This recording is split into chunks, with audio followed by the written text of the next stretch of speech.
all of us have bad habits that we can work on, that we can upgrade, that we can move into something that works better for us and those in our lives. It's really how we're interpreting things against us in a way that stops us from really being the best of who we are and experiencing the greatest abundance that we can have. So to really start looking at these things that when we're talking about forgiveness, we're not going into some airy-fairy spiritual thing. This is real life, real brass tacks. This is Mm. practical. This is being smart with your life. And you're doing it to let go of those things that are not working for you. And people want that. People want to let go of the things that aren't working for them. Welcome to the Spirituality in Leadership podcast. I'm Andrew Cohn. Spirituality in Leadership is a platform for conversations with leaders at all levels about bringing our spiritual dimensions to our leadership, our teams, our workplaces, and all areas of our lives in order to achieve greater success and fulfillment and build and sustain healthier organizations. If you'd like to connect with me to talk further about these topics and/or about individual or team coaching, leadership workshops, or team alignment, please go to my website, lighthouseteams.com. Enjoy the podcast.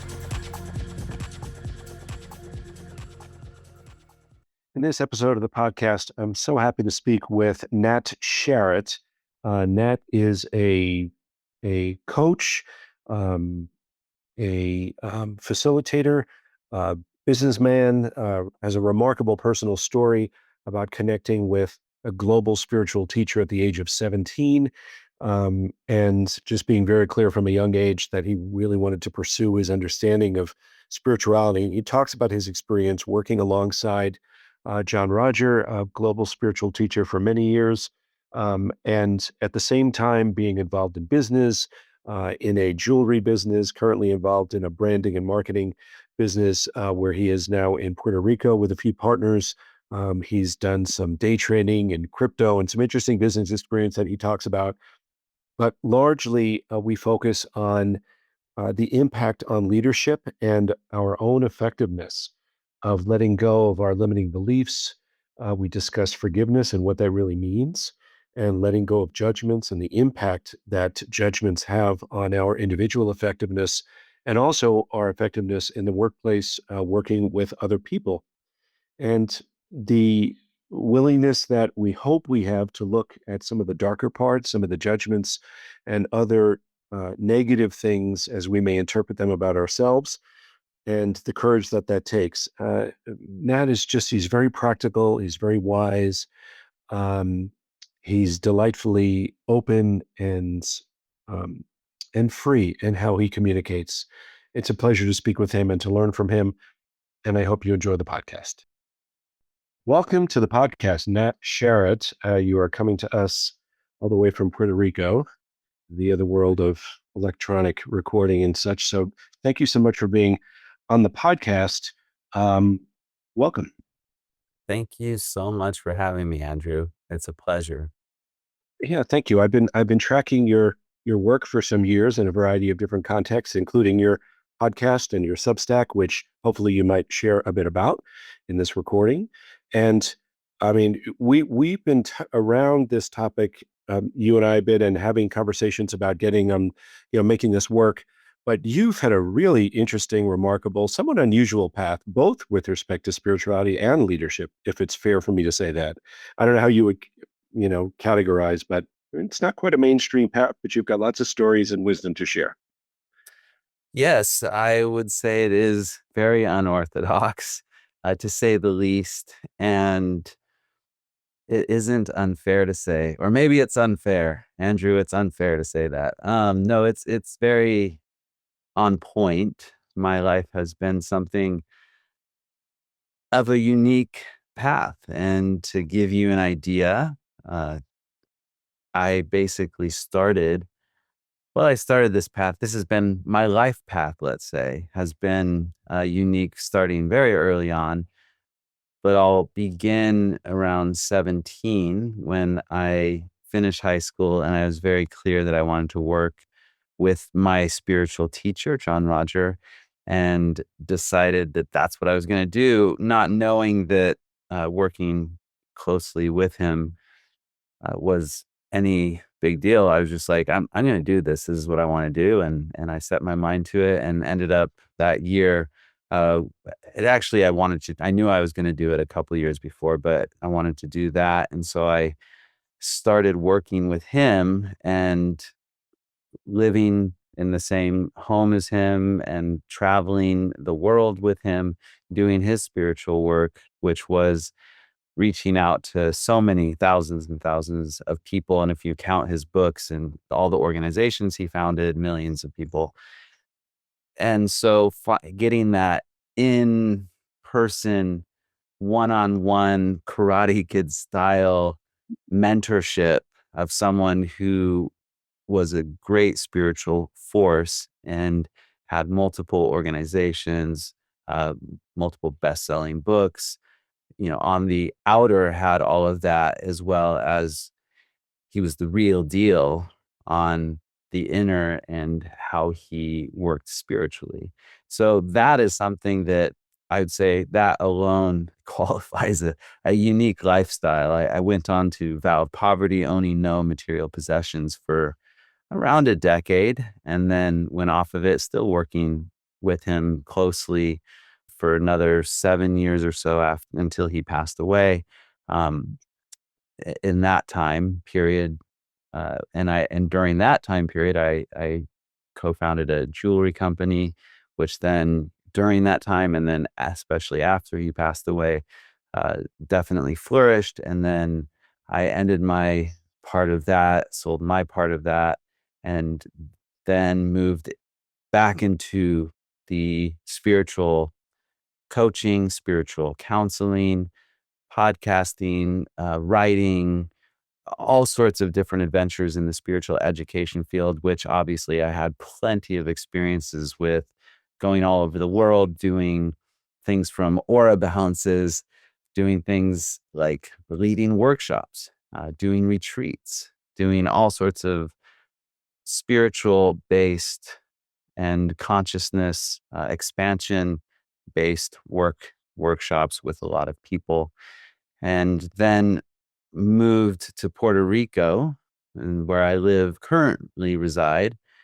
I always loved surfing, so that became a big part of my life here, where I decided I was going to really learn, and I had the pleasure of a really good coach here to learn not just how to stand on a surfboard, which is what I did when I lived in LA, and I did sometimes around the world when we were traveling with John Roger. I'd go to different spots and surf. I can't really honestly call it surfing back then because I was just standing on a board. Here I learned to surf. I learned with someone Magnum Martinez, who's a Olympic coach for surf teams, and he taught me as an adult how to surf waves, surfing some big waves. I don't know if I'll do it again, that big. I'd say the biggest day was in the 18 to 20 foot range. And that's a solid experience of fear and a lot of preparation to be able to get to that level where I can, as safe as you can, surf something at that level. And that's something I did while I was here. I wrapped that into a new book that I've actually finished the first manuscript go of it, where I discuss how I learned from the ocean and the lessons I learned about life in the ocean, learning surfing at this level. And then I cut back in the book to how I learned those lessons with John Roger, who I call JR, with JR early on. And how he taught me those lessons, and then how the ocean taught me those lessons. And so that's another book. I like to write books. I like to write weekly articles on my Substack. Writing is something very passionate to me. And in the meantime, here in Puerto Rico, I've also had other business ventures, such as in land development, as well as in a partnership in a design and advertising business, as well as continue very much so my spiritual education work, educating others on living life spiritually. And part of that is it has to be practical. I live in the real world. I live doing business. How do you do that in a way that is in alignment with living a spiritually based life? And what does that even mean to people? And so that's a lot of how I approach it is with all these experiences, both in the nonprofit field, both in the church type field, both in the workshops and retreats, as well as my experiences in the jewelry industry, as well as my experiences in investing. Also, I was early on in the whole crypto space back in the day, as well as I've worked with. I started with trying currencies and lost a lot of money. I paid for my education and learning how to understand charts, and I learned I learned that was not really an expensive lesson for all I learned and how it served me. But I learned about money and flows of money and investments and how that all works. And I'm still learning. You learn through loss and through gains, and um, and so I've been involved in those areas as well as my current newer business of the design work and advertising work, and really functioning on the business development side of that.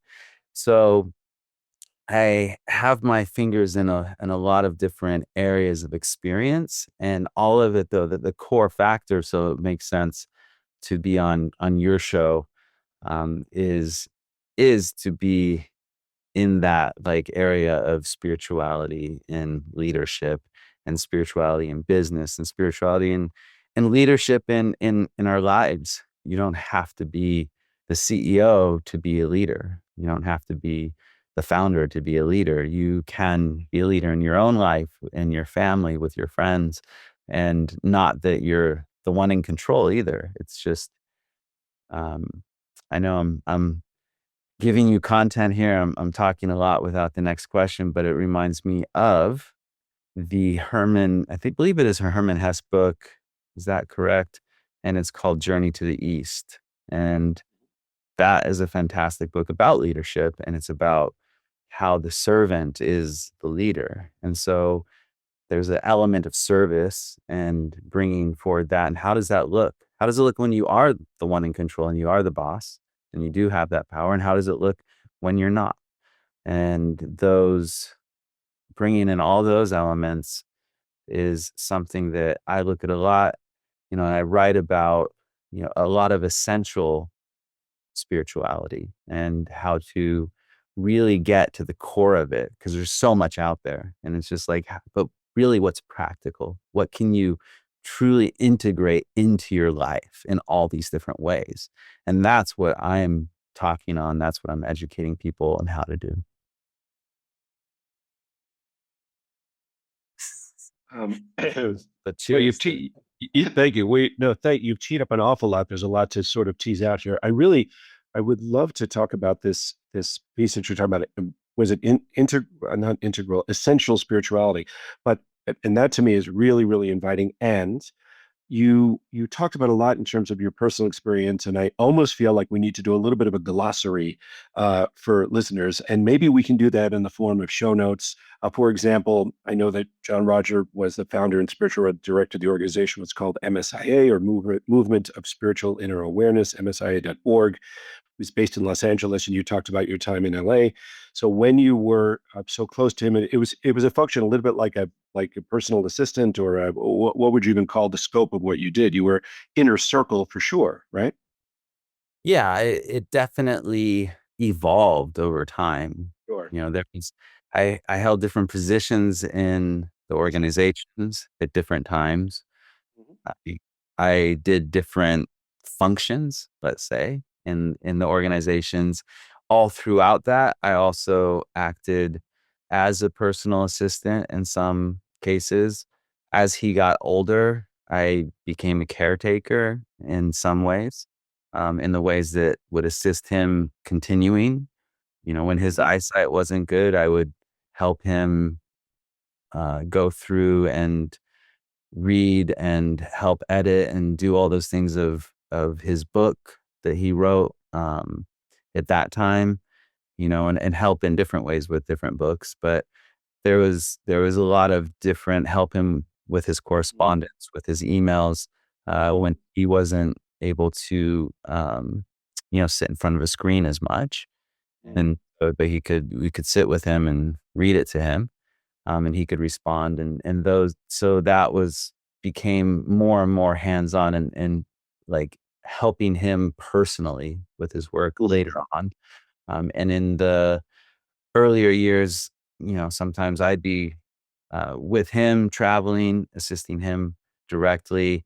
Sometimes I'd be facilitating something in front of the people, workshop or an event or something of that nature. Sometimes I'd be traveling just with others, doing different type of direct one-on-one services with people. So in terms of working with him, and sometimes I'd be there's a lot of meetings of the leadership of his different organizations. And so oftentimes I would be there with him in that capacity of assisting him in managing the different leaders of the organizations that he had, because he had multiple. And, sometimes he wasn't well and I'd go be in those meetings as his representative. And so that was how a lot of that functioned, and in terms of my work Well, with him. yeah, great. So you really get exposed to an awful lot. And something else that stood out to me is so you had the clarity at 17 to say, I want to be close to that teacher. And was that I'm torn here. Do I want to, because I'm very curious about your personal background and your personal story, and I'd love to get to essential spirituality, for sure. But um, Stupid. just to highlight, it's an unusual adolescent who can say, I want to connect and be close to a spiritual teacher and basically, live that life. And I don't can't pretend that I know exactly what that means, but to have that at a young age is pretty remarkable. Was that for you? Is that something that was just very clear? Did it come out of a result of an internal struggle of some kind? Or was just like, no, this is just the natural thing I'm called to do? It was something that evolved throughout my younger years, I'd say.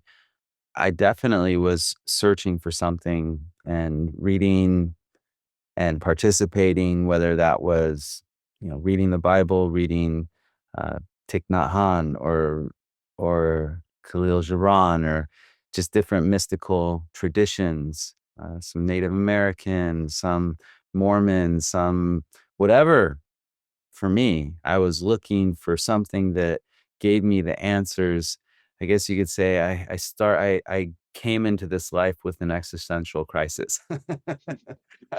Like, I came Well, here, it's like, "Hey, what am I doing here? Why am I here? And what is the well, meaning of all this?" yeah, and So well, I that came early. appreciate. Well, that's right. So you came in with the I think a lot of us come in with a crisis, but to be able to begin to address it at 17 is pretty remarkable. So good for you for I getting mean, it I in early. definitely was addressing it earlier than that. I mean, I was Right. going and hanging out with the local crystal guy, and him teaching me how to balance auras with crystals and what the properties were. And I was like trying everything, going to the youth group and, going to the minister, the Presbyterian minister, and having dialogues with him and arguing with him about, doctrine and things of that nature. I was very much interested in the questioning and figuring it out aspect. And when I did, I actually did meet John Roger because my grandmother followed him. So I met him back when I was like very young, 4 or 5 or something like. Um, but I went on my own journey uh, after that, and then when I came back around, I started reading something. I didn't actually even put it together that it was his. I just started reading this little booklet that was left out, and which was actually someone's discourse, which is the the monthly book that people read when they follow him. And I was reading it. I was like, wow, this is exactly what like what I had come to. Like this is reflecting the truth as I know, like, this is it. This is what I, and I was like, what is this? And it was him. And I was like, really? Him? I thought my grandmother was a bit kooky. Apparently the apple didn't fall too far from the tree. And so I'm a bit on the kooky side also. Uh, and it reminds me in surfing, a kook, is that's a terminology in the surfing world, someone who Oh, thank doesn't you. like really surf well. And so, I'm kooky in the spiritual sense, but I also, we have a little joke with some friends of mine where we love to cook, and we call it, it's the kook's kitchen. And so we cook amazing food because we have amazing ingredients here. We get fresh fish from a friend of mine here, and you get the fresh stuff from the market, and different friends have gardens, and so you get all the papaya off the tree and the mangoes, and you just create these amazing dishes here in Puerto Rico. So that's a plug for where I live. Um, but going back to that story, I just knew that this was something that really resonated with me, and I wanted to know more.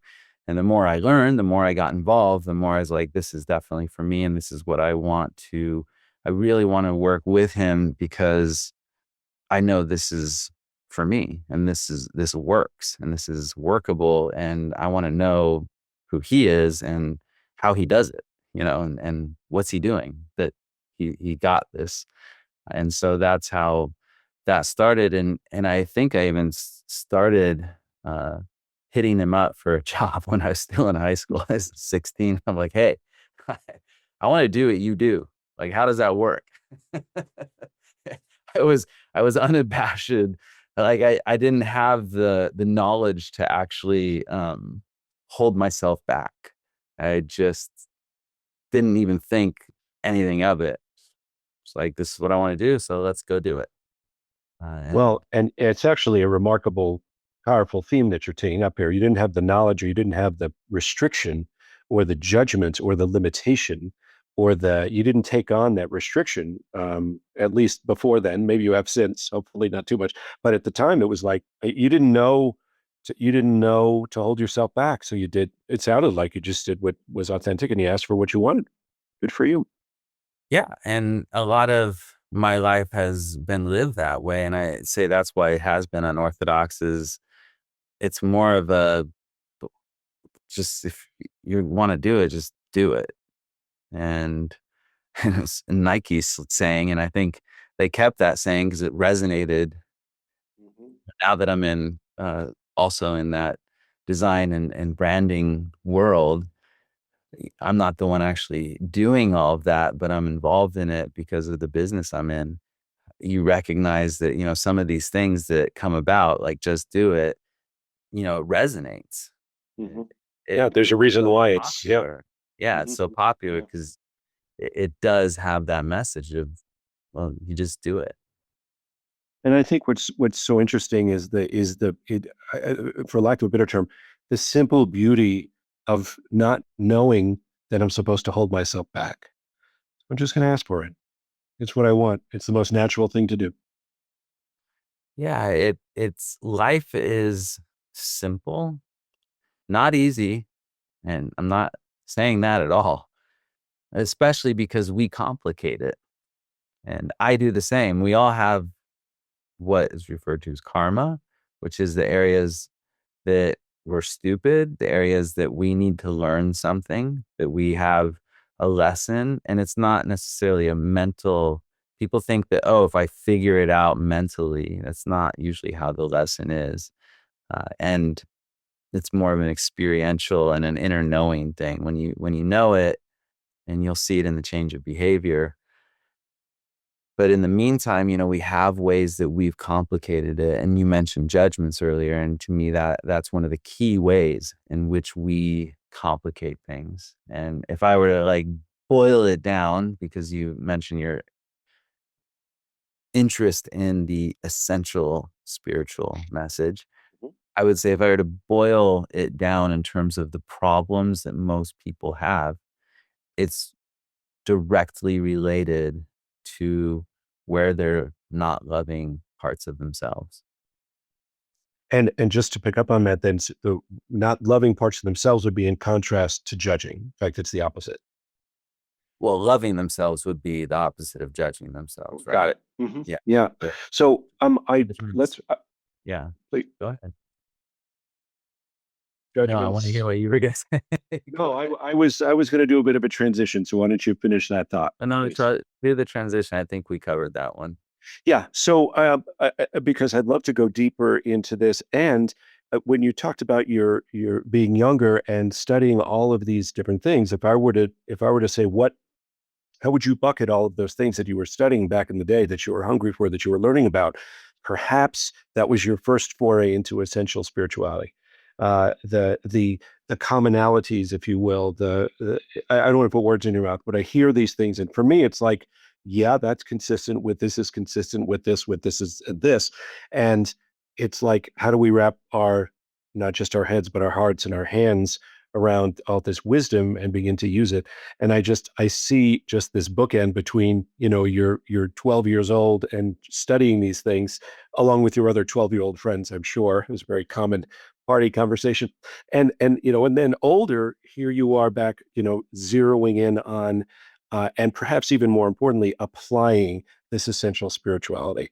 I hear that you discovered it or you pursued it way back when, and now it's what you do and who you are. Is that fair to say? That definitely would describe the arc of the journey. And I would say that part of it for me is really becomes the element that I would address in that is the experiential element. And all of the things I was searching for in informationally and looking for the answer became one not of satisfying the mind, although it did include that. It did include the conceptualization of these bigger spiritual ideas. But it became one of the experience first. And then in trying to describe the experience, and this is what I found as I am moving into the role of the educator of my experience, is that the description of the experience then reflects back to all of those commonalities. Because when you start to try to actually explain what it is, then you go, wow, that person, I could see how they would describe it that way. And that other person who it might sound very different to someone who hasn't had the experience, you go, yeah, I could actually see how you could maybe describe it that way too, because you're trying to describe something that is not easy by any means to describe. And in the work that I do now, which involves spiritual counseling, so that's the one-on-one work I do, and then also a lot of the writing work I do. And just to do a plug, my website is transcend.online. And so you can get to my Substack there, my spiritual counseling. And now I'm rolling out these new events for people, these workshops online for people to participate in that are live. And so if you go to my website, you can find out about those as well. And a lot of the work I'm doing now in all of those different modalities and all of those different offerings is to boil it down to the essential, looking at the first principles, if you want to look at it more in an intellectual way. But it's like, how do you boil it down to the essence so that the number one is the experience, but then how do you deliver the information that gives people the opportunity to the experience in the most essential way, like so that you can use it in your life? And especially in this world that I'm finding people, and maybe it's always been this way, but people want it now and they don't want to work for it. And I think most, if you look at spiritual teachers, a lot of them have talked about that. Like people want full-time pay for part-time devotion is the saying I heard. And, this to get to the simplicity of who you are, it actually takes a lot of work. And the irony is it actually doesn't take any work because you are that now. It's just you may have things to let go of. In that process of letting go, the work is in consciousness. It's in being willing to look at those dark parts. I really like the uh, parable that Jesus talked about, uh, the the prodigal son, and looking at that as a framework, more of a psychological framework, where that part of us that goes out, that we look at as the bad part, the dark part, the part we don't like, we have to embrace it back as part of us, and we have to accept that part of us. We have to love and forgive.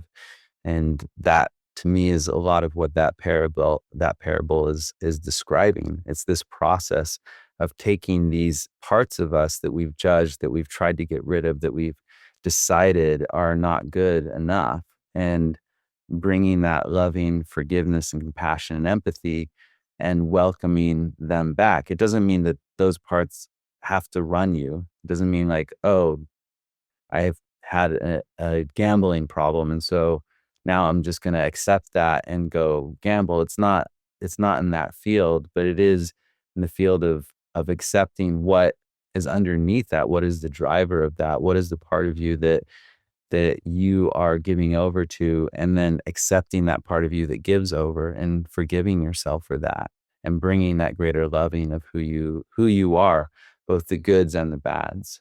And that takes a lot of courage, and it takes a lot of consciousness and work, but not in necessarily like a book work, not in like a taking a test work. It's the kind of work that is a more natural work. It's the kind of work that I do, and I think that it's really relevant in business as well, as business and leadership and relationships, and all of it, because it also speaks to your consciousness, and it speaks to your level of communication with others, and how you relate to others. One important thing that you talked a couple of times is the notion of forgiveness. Um, how do you typically invite people into this conversation about forgiveness? You were talking about the impact of judgments, and the undoing of judgments is forgiveness on the simplest level, if that's a fair way to say that. The sort of untying, if you're unknotting, if you will. And how do you invite people into that conversation or to that exploration, especially if they don't have any experience with that? Because you talk about these things very simply. It's very practical. It's very simple. I can imagine in an initial conversation with someone, you might talk about this thing, this very important thing of judgment and forgiveness. How do you invite people into that in a way that they are more likely, we can't control anybody, God knows, but they're more likely to um, give themselves over to an experience or try something new? Because as you said, it is about having experiences and not simply trying to work through concepts. I'm curious to know, do you find that there's resistance? I'm sure there is.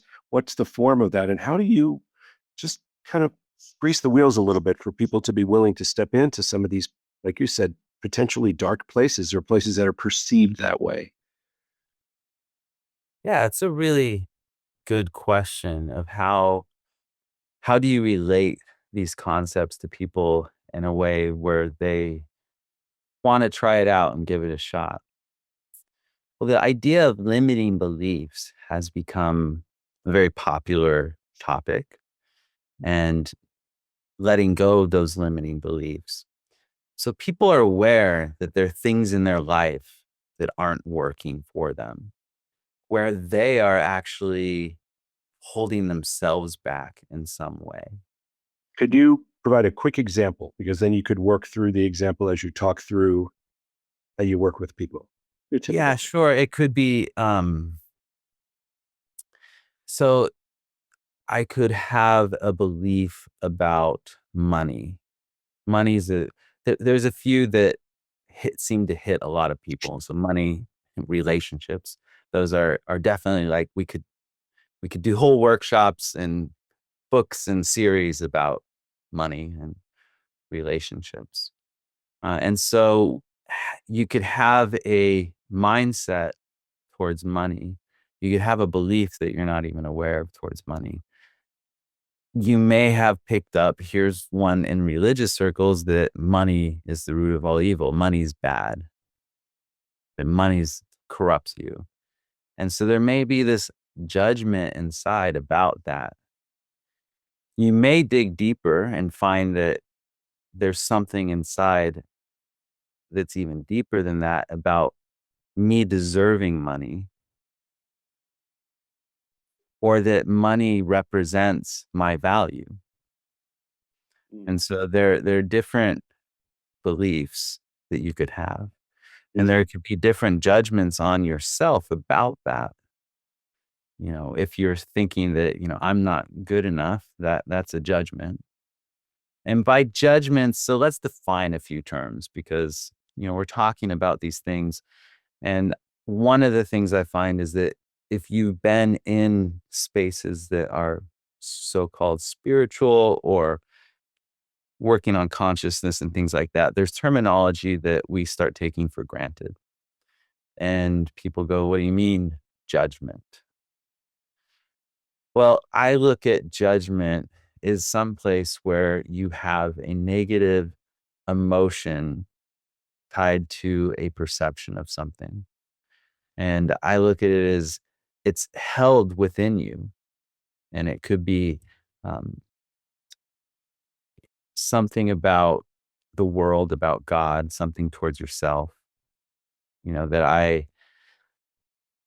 because I didn't get the promotion, that I'm not good enough, or that makes me a lesser person or lesser value person.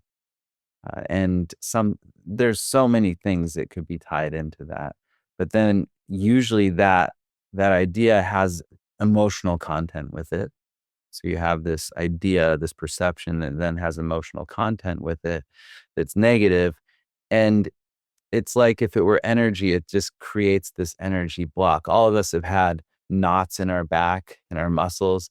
And it's like it creates a knot in our consciousness. Kind of a tightness. Yeah, it's tightness, something that, and in relationships, that person rejects you and you take it to mean something about yourself. And that person does something often based on their own, it may not even have anything to do with you, or it has to do with their perception of you. And then you buy into that as meaning something about your value or who you are. And that's not to say that we don't all have areas of improvement with our ego, right? With our mind, emotions, our behaviors. It doesn't say that, that, oh, we're just these perfect beings in terms of our behaviors. All of us have bad habits that we can work on, that we can upgrade, that we can move into something that works better for us and those in our lives. It's really, how we're interpreting things against us in a way that stops us from really being the best of who we are and experiencing the greatest abundance that we can have. And so those things that block us, I'd say, are the judgments. They often have this negative emotional component to them. And they're like these knots in our consciousness. And so doing the forgiveness is like, doing a massage on those knots and releasing the muscle. It's like releasing it so then it can function better for you. So that you have that energy isn't being held there.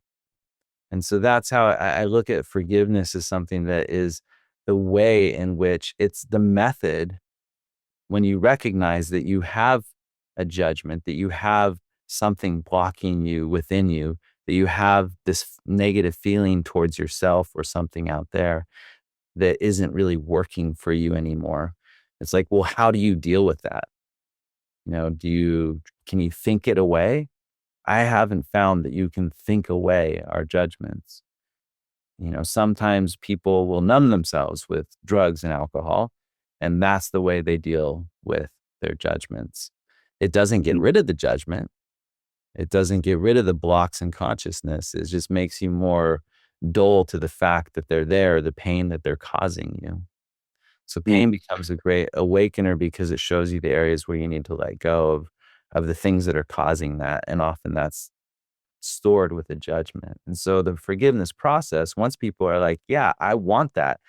Yeah, I want to let go of these things that I'm doing that are blocking me, or these ways that I'm holding this negative energy or this negativity towards myself that's blocking me from having those things that I truly want and experiencing. It's more of the experience internally that I truly want, to have more joy, to have more loving, to have more ways in which I can enjoy this life inside of me and have better relationships.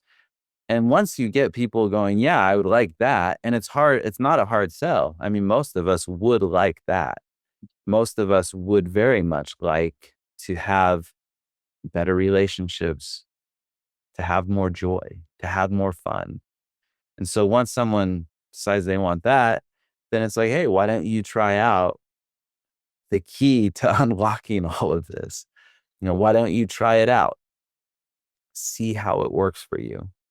And to me, that process then becomes when you recognize that, or when you go into the dark places, or when you're judging yourself, or you're being hard on yourself about something, or find that you don't like how you're acting towards others, why don't you do some self forgiveness or how things are going in life or others are acting towards you?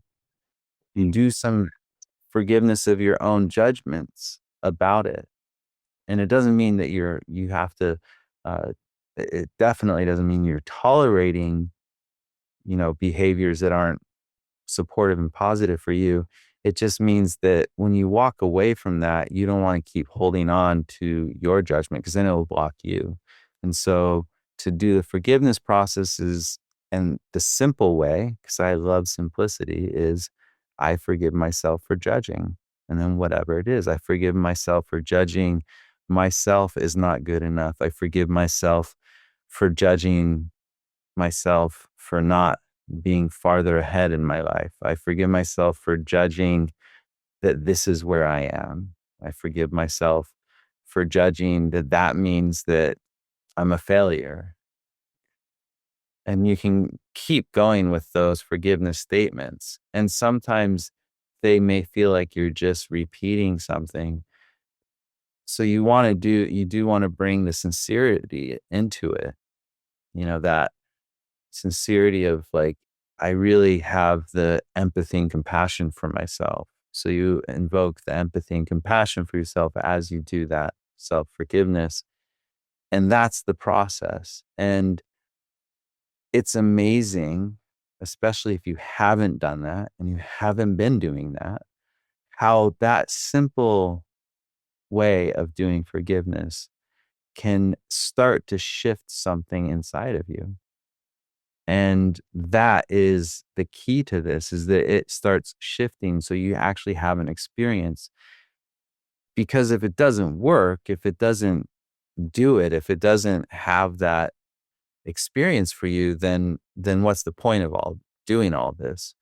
But it's amazing how if you can stick to that, one of the most powerful things I know is to tap into that forgiveness. And that's not easy, especially when you feel that someone has uh, come against you and harmed you and done things that are unethical towards you. It can be really difficult to bring yourself to let that go inside of you. mm, And that's really what's required in order for you to have the freedom. mm. Yeah. No, thank you for that, for walking us through that. And the way that I sometimes think about this, I'm curious about your take on this, is that it could be that someone acted unethically towards me, right? Somebody cheated me, somebody lied to me, somebody did what they did. The forgiveness is not like, you know, I like what they did, or I whatever I might not be ready to get to a place. Oh, I'm so glad that they did that. But the judgment is I want to let go of the wrongness, the fact that it was wrong. And in the grand scheme of things, this should not have happened because I know what should have happened. That's my belief system. And my judgment is this violated something or this is wrong. There's a wrongness to it.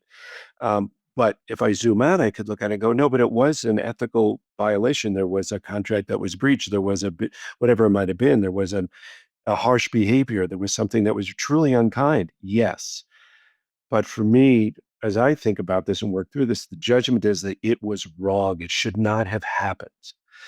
That's the judgment piece. Does that align with how you describe it? Yeah, that would definitely fit into a judgment is to have that wrongness, which is often called righteousness. Mm, And it can be towards yourself too, like, mhm, I'm a bad person or I'm a good person, looking at through that filter of I'm wrong and I'm bad. And it can be you can do things we've all lied, we've all done things that are unethical. Um, I'm not saying that lying's always unethical. I know that when you're a kid and you take that cookie out of the cookie jar and you're not supposed to, and then you're like, "No, I didn't do it." This is my a brother did it. My brother did it. I Yep. know it's a common experience, and this is something that we do.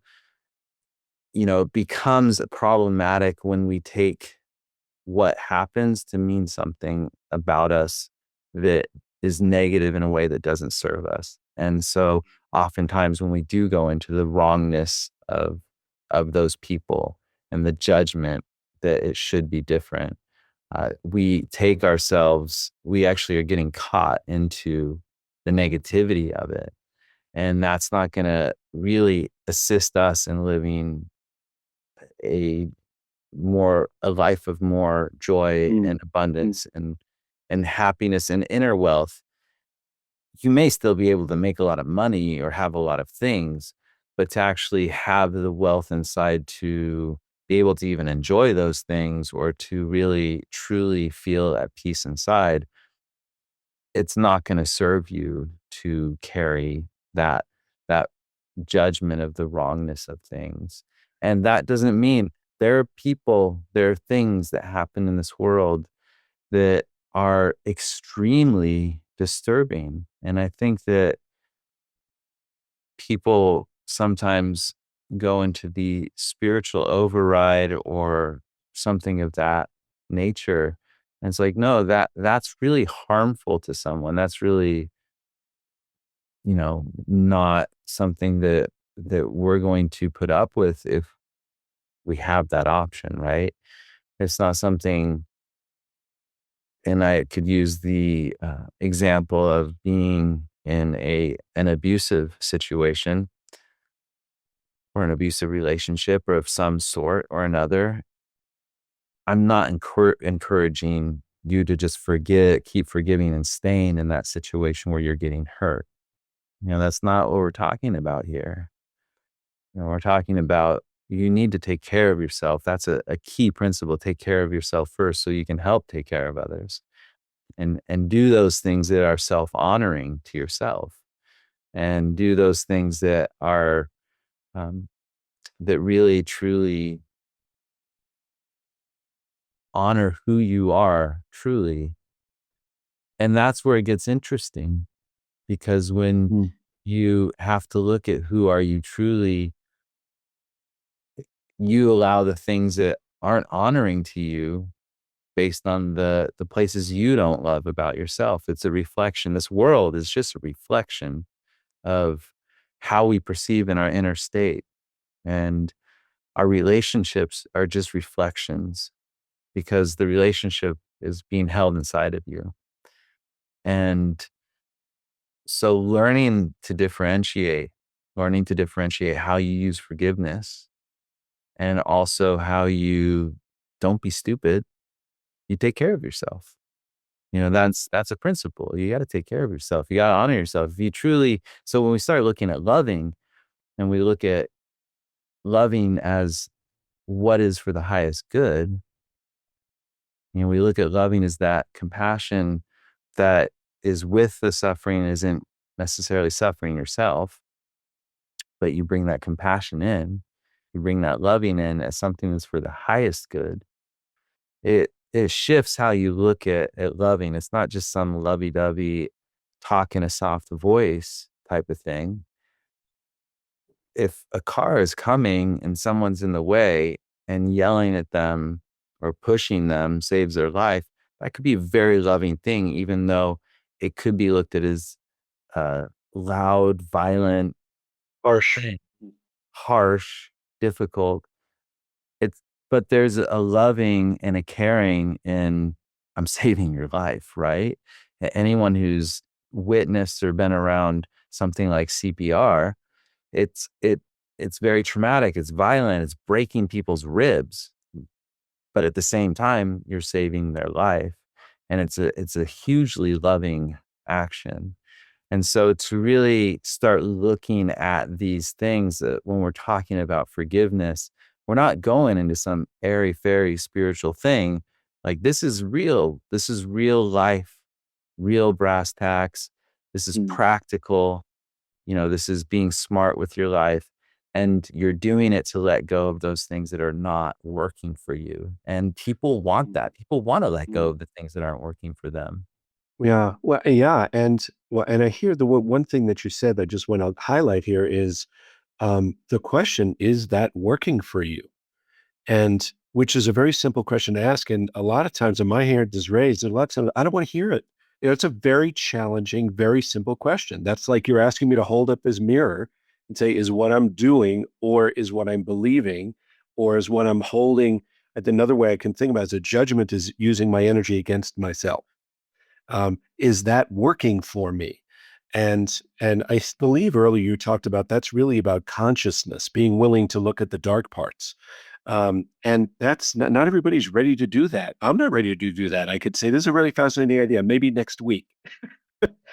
So, but it's like, yeah, it's a very, very practical, powerful inquiry that is really it's kind of by invitation only, if you will. Um, and we can invite, but we can shove somebody into this space of you must look at this. It sounds like a dysfunctional relationship. Somebody telling somebody else you have to look at this.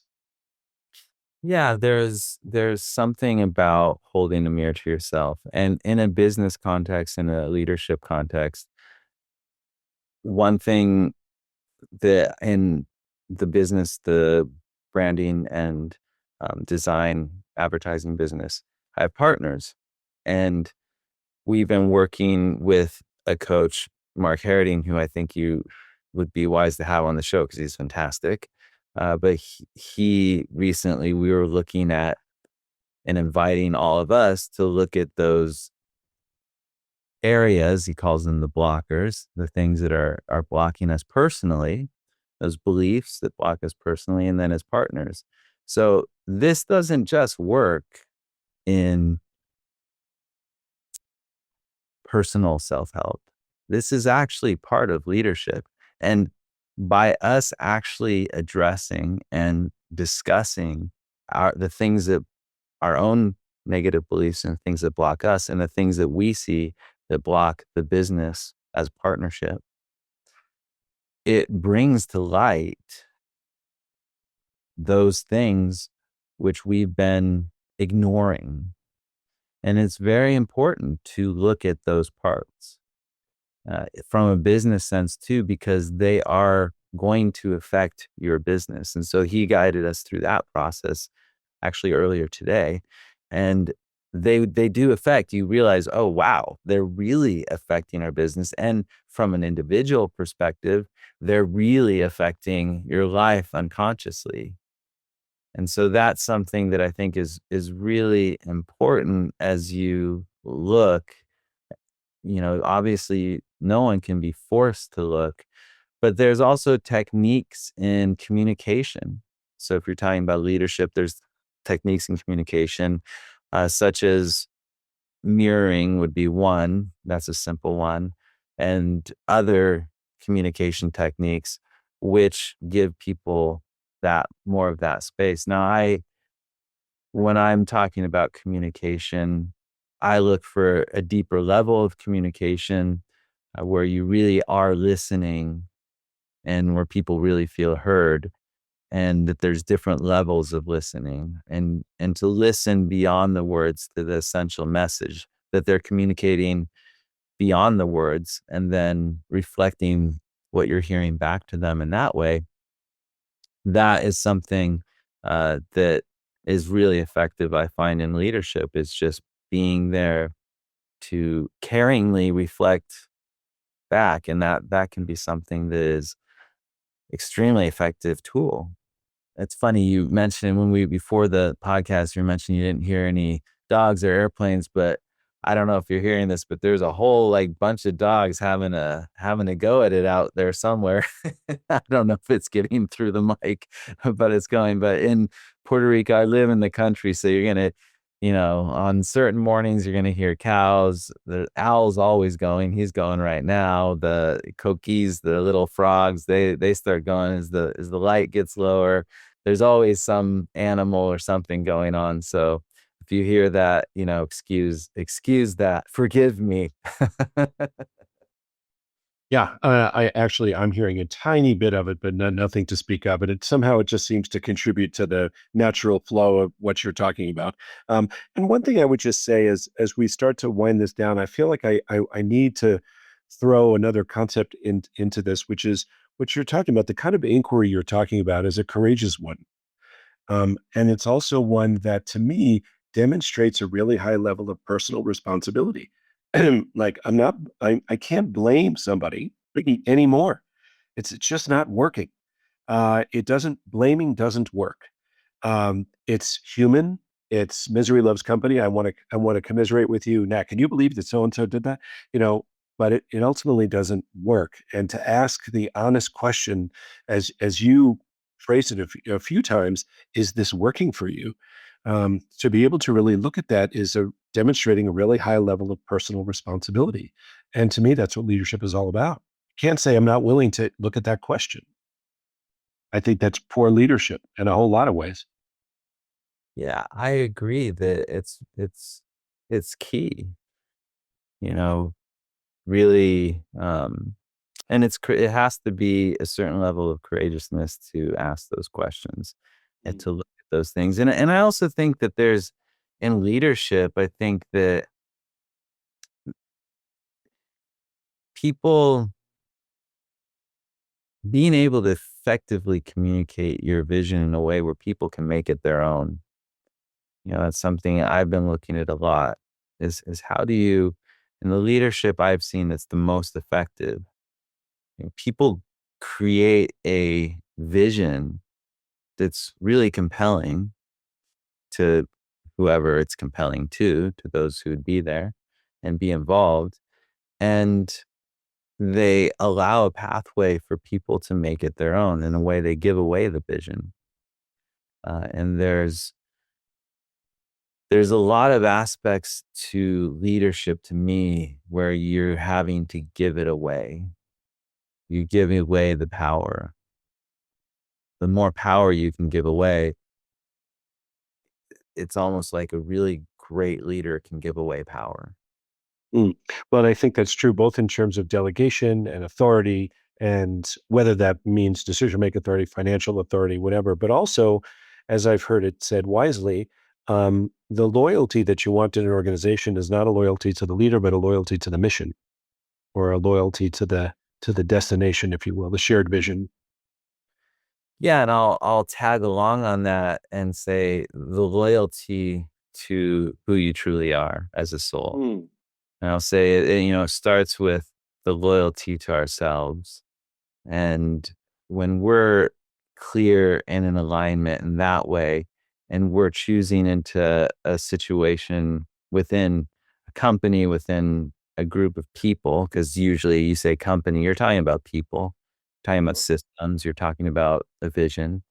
And then, there's that aspect where it becomes an ownership aspect. And I think what you brought forward a minute ago with the ownership, with the having responsibility, there is no creation without having responsibility. And we are creators. We're co-creators with the divine. We're co-creators with that unconditioned energy.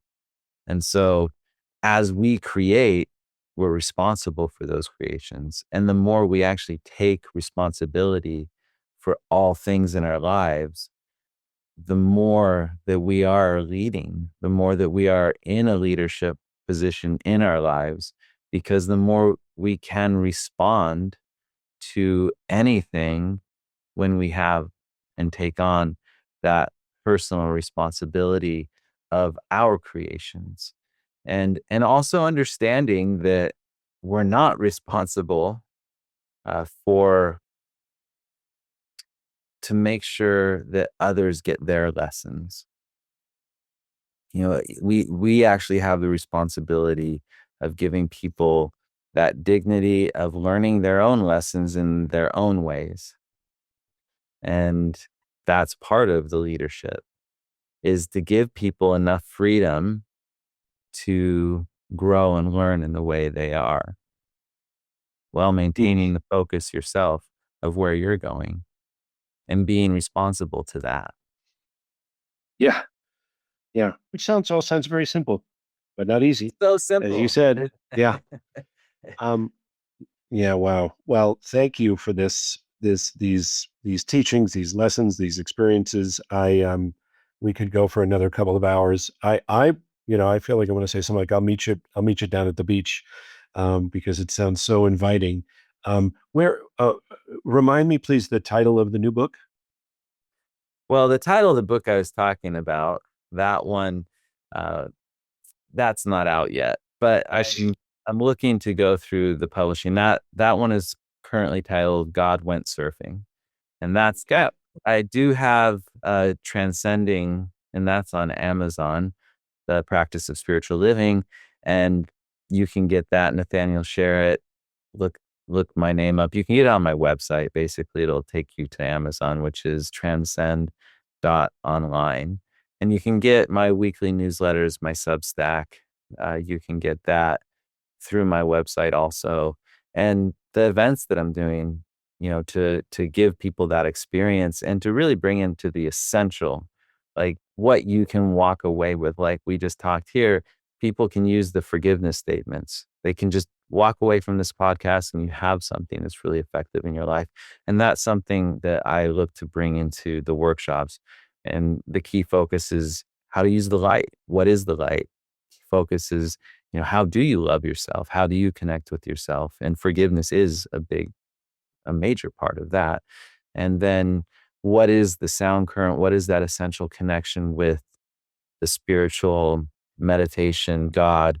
And what is that frequency? And how do you have that experience? And to give people just a few essential tools that they can walk away with, that can really make their life blow up with light and love and happiness and joy. Sounds inviting to me. Yeah. Yeah. Thank you so much. Down to the beach. No, I To the beach. appreciate the work that you're doing, and it's completely inviting. So you've got me thinking about some things, which I appreciate. We'll put a lot of these links in the show notes, so it's available to people. So if you're driving, don't worry about it. We'll have it here. Thank you so much for being in this conversation. I look forward to the next conversations. I feel a little bit wiser, a little bit more challenged in a good way. Challenged to do some reflection of certain types with myself, which is great. I love those conversations. Now I have to do the work. And just really appreciate your contributions on so many levels, Nat. Thank you. Thanks so much. It was really a pleasure, Andrew. Thank you for listening to Spirituality in Leadership. If you want to access this wealth of knowledge and insight on a regular basis, please subscribe to the show. Join the network of leaders who want to do and be better. You can go to the site spiritualityinleadership.com or your preferred podcast platform to catch all the episodes and learn more.